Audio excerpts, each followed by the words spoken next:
Eshima, votre magazine qui bat au rythme de l'actualité. Retrouvez la nouvelle édition.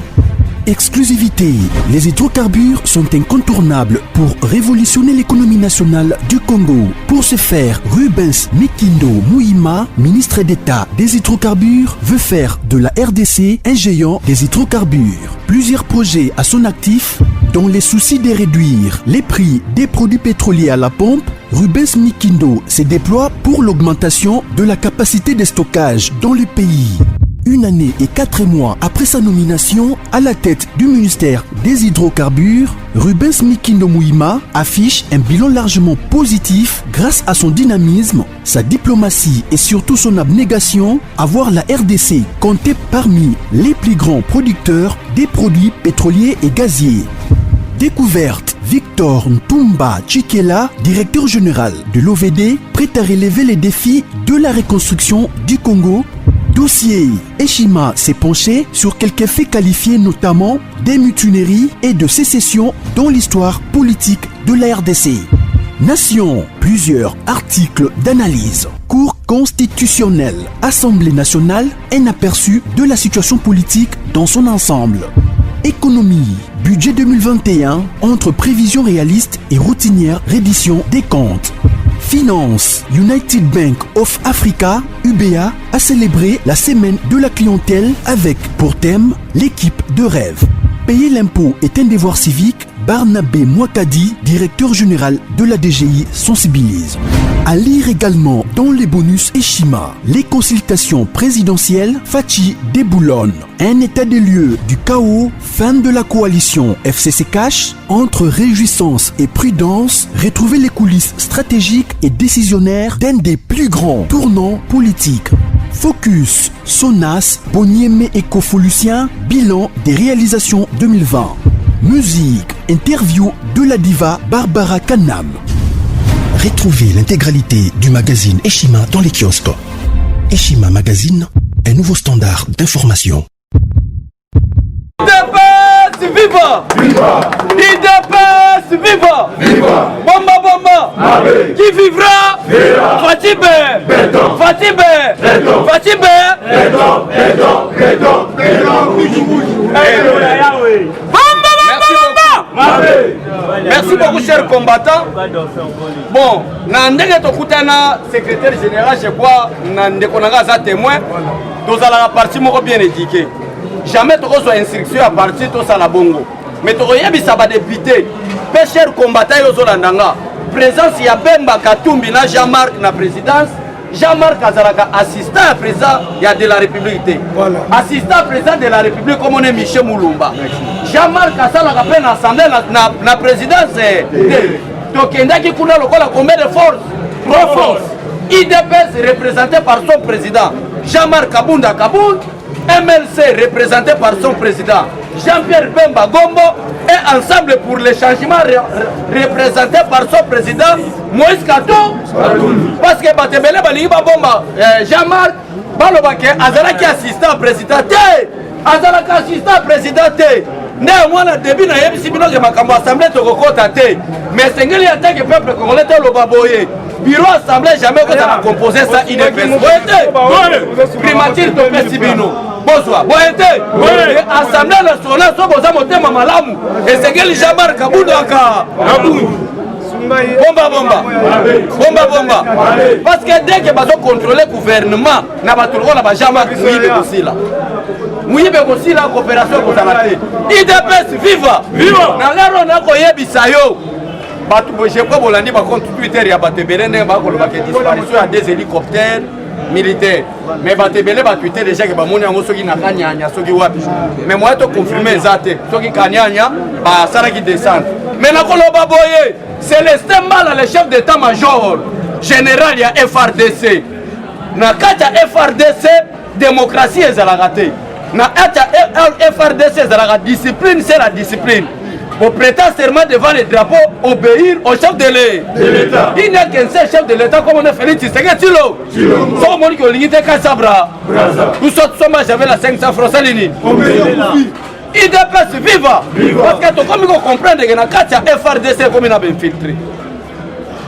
moi to dévoilé ezate président Gilles ba place to utaki to lobate to so mona ke ben filtré baza ebe na deuxième zone de défense à Lubumbashi to yebi ke des Rwandais baza kuna baza comploter contre un Congolais wana to réserver na to yebi déjà ba ko boko sala na province orientale to yebi makambo ko sala na Nord Kivu boyeba que la force qui fait d'un président ce n'est pas l'armée mais c'est le peuple congolais parce que le peuple baza plus fort plus que bombe atomique boyete force ya Fati a du pouvoir na coup d'état tel ko la Kanambe Fati a du pouvoir na coup d'état tel ko la Mobutu mais Fati a du pouvoir na élection conformément à l'article 5 de la Constitution là où on parle que la souveraineté de l'État appartient au peuple.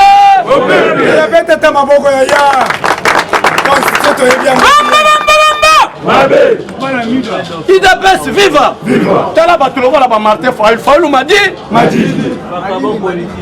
d'abord Fayulu aza mutu alokuta alobi ki abotami na njili na 56 orke na 56 njili ezalaki nango oza mwana zamba to yesobe IDPS viva sakola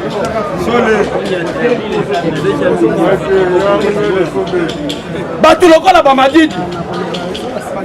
lokola ba Madidi Fayulu Sénégalais vendeur ya ba pétrole alingi profiter na expression de la liberté d'expression ou soit na démocratie pour dire n'importe quoi botala na discours chers compatriotes faut na zolo ba ke makambo apesi proposition ya kosala ba réforme institutionnelle eza la exposé des motifs ya constitution lokuta munene exposé des motifs ya constitution esalamaki mpona kolongola bapapa na biso Jean-Pierre Bemba na bitumba oyo bazalaki nango na bazaria suruberwa toslongola pouvoir na nzela ya dictature topesa peuple nde tosala yango déjà na Sam City oyo ebotaki nouvelle ordre politique oyo ebotaki nouvelle constitution congolaise oyo toorganizaki baélection na 2006 2011 mpe na 2018 soki lelo crise eza lokola pouvoir epesama na nzela ya peuple moto akoregle yango ka institution numéro 1 l'institution président de la république toyebi bien ke eza kope na bango na ba ONG ba Kofi Annan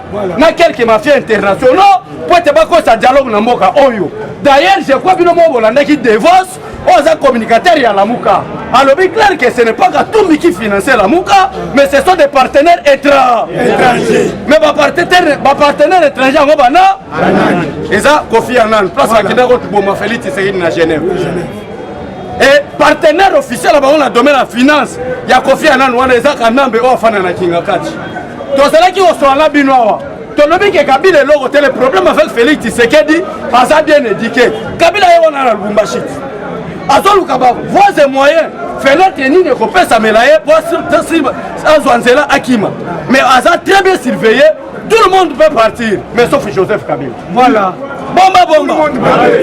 bomba Azaria sakokosa Covid-19 kende na yo papa Jani Mabunda akokosa na kobela kende na yo papa mais Joseph Kabila ne partira pas aza à prison à ciel ouvert bomba makambo tango président Gilles Azakolo bango peut-être bato baza ondima te mais tala lelo Félix est plus que même la force ça je vous dis merci coup d'état moko ko sale matin on va préparer coup d'état donc depuis 2 ans Félix azokende 2 ans azelaka va préparer coup d'état il a préparé bakanga bateka va préparer contre ça c'est quel bassin ça raisonnement Fati jusqu'à présent aza plus que béton je vous dis la vérité yonde mutozo banga mais Fati abanga kate poye ba Valer ya Fati kende retourna Vital Kamerhe na prison oh mon vraiment copo affaire ça boina poison Fati alobi pourquoi tu fais ça bomba bato bayebi Fati malamu kende retourna Kamerhe jour akobima prison akoya kotémoigner bino qui a Félix Tshisekedi Tshilombo oui moko antongolo bomba bato lokola ba Fati na poison okozwa ete na licence okozwa ete siko okosala coup d'état ngo par quel miracle donc on a koyebisa peuple congolais bandeko baza na base nazoyebisa bino boza na base ya makasi bozongo ba GT baso na ba ministre bazobanga mais yo ministre atobengaki Gilles merci on a mona kolinga atobengaki Gilles yeba bien le gouvernement ya union sacrée bolo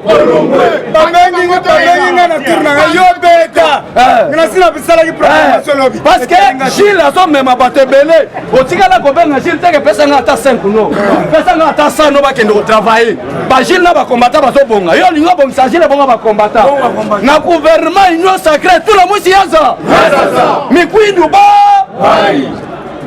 matata ba IDPS c'est ça batebe. Pourquoi pas Gilles Vaz la ministre hydrocarbures? Kakabino pas ça biso ba deso. Merci. IDPS viva. Bomba bomba. Nous sommes en politique. Vous êtes? Est-ce que t'as biso? Si tu as le mal de biso là, tu as kana butu bila osala. Côté to kutala na butu bila osala. Bomba bomba. Bomba bomba.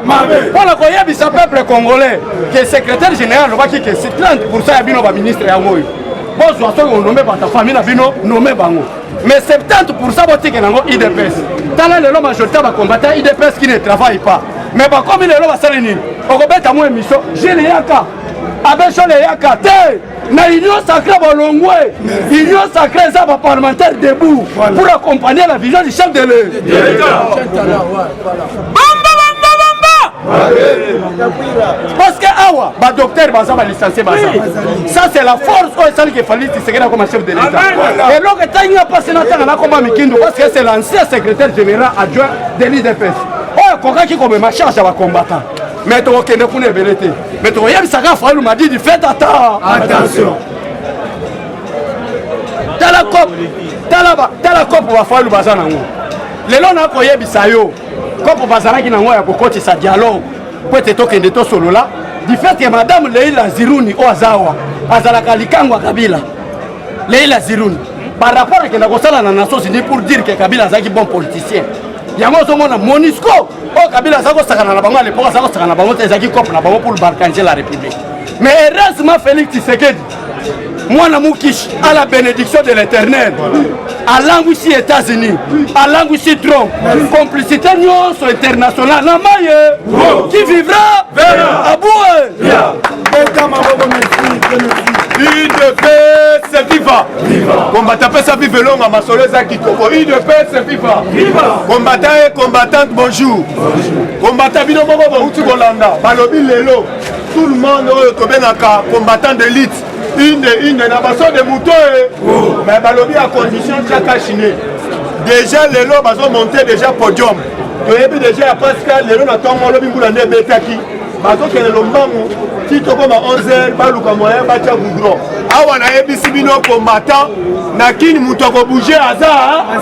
Papa vous comprendre matin fa na bi oloba te bota la charisme nenga lobi na télévision. Wana sa majorette. Asa présidente na ko pesa comme exemple. Vrai ou faux?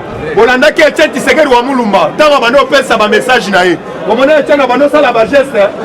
Dazo tout na bino combattant. Tshisekedi wa Mulumba de son vivant. Tant banda ko banda ko sala ba geste. Mais bota na manke Fayulu azo sala ba ya azali majorité mune. Papa, na yebisi bino Félix Antoine Tshilombo Tshisekedi alobaki ye na pouvoir makambo opposition abuo. Parce que dans un moment où les combattants, ils condamnés, ils Kabal toujours les alliés à Est et à Mboka na biso.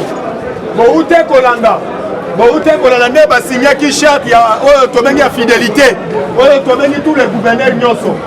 Na minute où les combattants lobby tobenga kana na Walungu.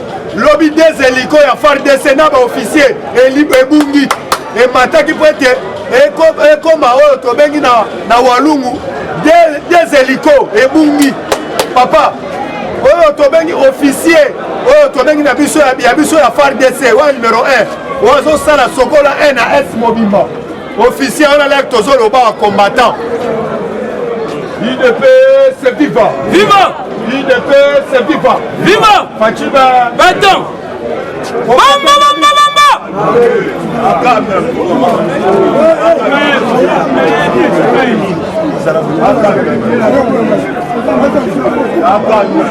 combattant d'élite awa toyebi si yo zala serein wali na droit ya kosoutenir Fachi Beton tolobaka ete banti valeur nyonso soki osakani meme na pouvoir ya mukwa ntombolo okozwa bekolo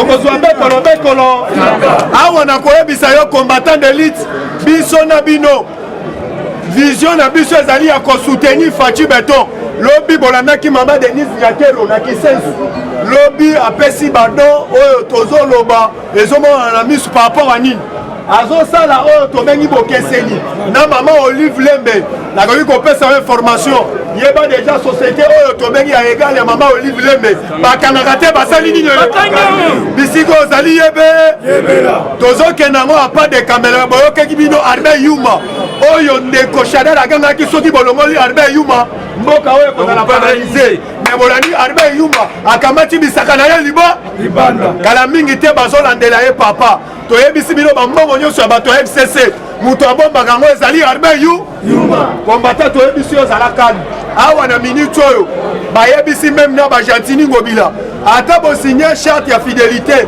chaque mois abanda kosala bino audit moi derrière osali bien te yeba deja yo na biloko na yo na baministre na yo libanda yango nazointerpele ndeko Didier Budimu toyebi mpe biloko outi kokabola opesi yango baparlementaire debu te parce que baparlementaire debu bayebani biso nde bato topesa poste wana Didier Budimu kobosana te po ete lelo ozala vice ministre oyo tobengi enseignement bato bamarché mpo na yo eza biso me biloko okende kosala na victoire biso bakombata toyebi yango opesaki bandeko na yo bisika ozali yebela po toyebi kala mingi te changement ezokota yo koya kotuna biso te oya kozongela lisusu base toyebi bien tokoexplike oyo ndenge outa ndenge ozalaki diaspora mikolo ezali politique ya pièce par UDPS FIFA combattant na yebisi bino bozala calme awa na minute oyo tozoloba gouvernement na biso ya union sacré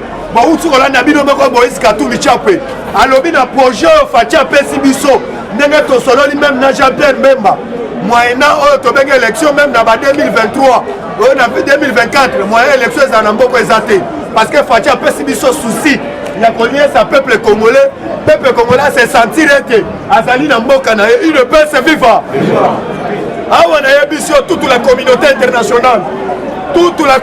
internationale déjà se mobiliser comme un seul homme bolandaki oyo tobengi Marc Amer azo mobiliser oyo tobengi ba ballon de fond oyo tobengi ya baaméricain baya ine na République démocratique du Congo papa na ye bisi bino gouvernement union sacré ebele bakoregrete ndenge babota bango bakongolais nde bazalaki derrière oyo tobengi Kabila lobi nalandi Kabila oyo tobengi na Tanganyika Kabila na bazowe na oyo tobengi na bozowe bagouverneur lobi bazongaki na bazowe bashadari oyo tobengi Raymond Chibanda papa bakomi kosala oyo tobengi bloc lisusu mpo bamona moyena élection kosalema na assemblée nationale baluka moyen batia maboko na bango na kati ya élection wana nazoyebisa yo na moma oyo bamata bakita toyebi bien FCC il fallait bazala libo parce que kolanda oyo tolandi combattant kolanda oyo tolandi oyo tobengi ndeko na biso oyo tobengaka minaku azoloba boye ne fiske ayaki koplaide mpo na Kabila aza na besoin akota na union sacré estce bino bonimi yango combattant Minako ayaki koplaide devant Mukwantongolo azosenga oyo ete akota na union sacré tolobi Kabila amata kita bato FCC bamata bakita soki bakonsultaki bango te moye bakota na union sacré papa nayebisi bino ozala calme awa na minute oyo combattant toyebi bien bagitation eza na ngambo ya FCC parce que déjà bato maboma oyo bauti kokanga bauti koyoka bakangi bango plus de 300 mais bazosignale biso en face oyo tobengi na face oyo tobengi na kati échangeur baimmeuble oyo nyonso batongi mopanzi échangeur soki okende epate batongi supermarché oyo tobengi ya kini marché babi immeuble wana bambororo baza ebele plupart aussi balobi bandeko ya bawewa baza mopanzi wana bazoloba ete chaque butu bato ya bilongi mabe bazobima wana bamona moto ya liboma moko misato bakota na lupango wana me si lelo bato ya baboma wana bamonaka bango te yango tozoyebisa bino bato ya baboma balongoli bilamba bato ya baboma balati oyo tobengi bilamba normal parce que tozoyebisa oyo tobengaka na François Beya na la police awa bazala lisu likolo ya nini ya lisu baye kosignale biso en face oyo tobengaka ya kan kokolo oyo tobengi na immeuble tobenga ya Oasis immeuble wana bayebisi biso bambororo baza na kati babandaki koprepare te na bonne année awa baatake oyo tobengi nini na biso ya inga parce que kurekata na Kinshasa mobimba population ina faci beton awa toyebisi François Beya toyebisi Kasongo tosengi bapatrouille chaque butu bandeko wana bazali bambororo toza na bango oyo tobengi meme ide te papa nazoyebisa bino na minute oyo meme oyo tobengaka na kati ya Rwanda bazali complice na makambo esalema na Kinshasa baute koyebisa bino pa président chinois oyo tobengaka avion oyo tobengaka air rwandaise na minute oyo combattant ba suspendre yango plupart aussi Vesa Karega ambassadeur oyo tobengi ya Rwanda bapesaki mise en garde batie sous contrôle oyo tobengaka ya États-Unis na Amérique yango nani mission même ya MONUSCO mission ya MONUSCO bachange yango mission ya MONUSCO bayebisi bango boye batie bango na est balobi soki toyoki arme moko ekoti même na frontière ya biso ya RDC yeba déjà bino MONUSCO parce que basengaki moyen baprologer bamanda na bango bapesa bango mwa une année baluka moyen bazala à cause babandeko yamba oyo tobengi bandeko na biso soit disant lota baluka sutuka nguluma bandeko yamba oyo bakayamba même na Jani Mabunda oyo awuti kokima aza na Dubai moto apermettre Jani Mabunda bima libanda bake kosoigner papa eza faci beton mais yeba ya sous contrôle moyen kende libanda eza te o libanda yeba de ezali ya kolinda atende aza na Dubai yeba déjà bayebisaki suka le 30 remise de prix fallait salema awa na bureau d'âge yango toyebisi yo banda calme faci beton azali pour emboîter le pas comme Jésus-Christ de Nazareth bauti ko apprendre nga bureau d'âge bauti kosala remise de prix na fils na deuxième fils na ye awa yeba déjà bato FCC ba mataba kita ya bango abu bien merci basoso ya bona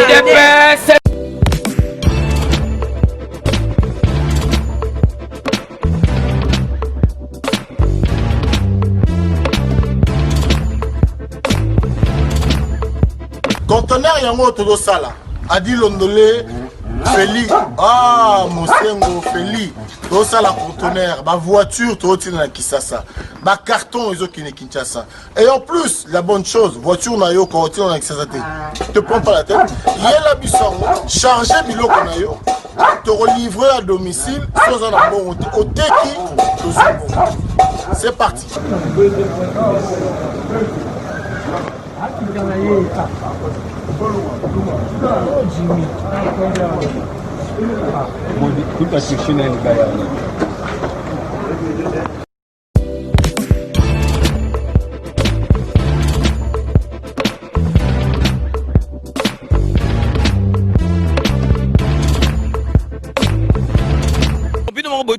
Donc, besoin vraiment contact, numéro, ils allaient défiler, bengi, fret maritime, Feli Mosengo, donc, ils allaient à la semaine, donc, on a besoin, il y a 30 cartons seulement.